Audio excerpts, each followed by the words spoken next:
One of the things that I find amazing about Abe's writing and the way it comes out on the screen is just the depth of humor and the depth of heart. Absolutely. You know, great. I mean, I've seen the film once. I'm looking forward to seeing it again tonight, and I know it's been done some more work since I've seen it before. But you know, it's surprising how the rush of emotions this film gives you. I mean, you laugh one minute and you're crying the next minute, and there's just something cathartic about the way this movie was put together and the way it was written, and you just sort of fall in love with the characters, and you want to see them all the way through, and you want to see what happens, and he's a fantastic writer. Talk about just what Abe talked to you about in when you were actually shooting. Gosh, that was a year and a half. I don't remember what Abe said to me when we were shooting.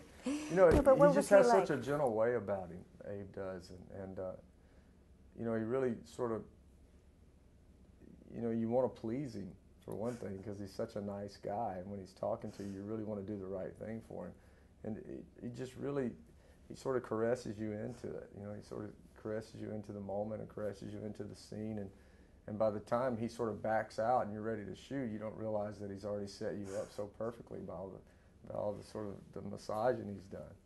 What would you say Dirty Girl is about? Discovery. I think that's what it's really about. I think it's a discovery of yourself. I mean, it's discovery of situations that aren't necessarily always what you think they're going to be, and how to deal with those situations. But I think if I had to put a word on it, it would be discovery. Also, I think friendship. Yeah, absolutely, yeah.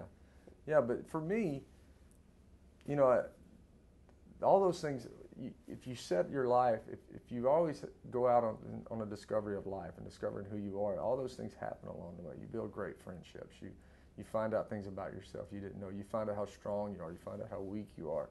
You find out where your vulnerabilities are. You find out, you know, what empowers you and what doesn't empower you, what takes that power away from you. And I think this movie takes you on that journey all the way through. For you, what's the main difference as a performer when you're performing your music versus performing, you know, a character that you...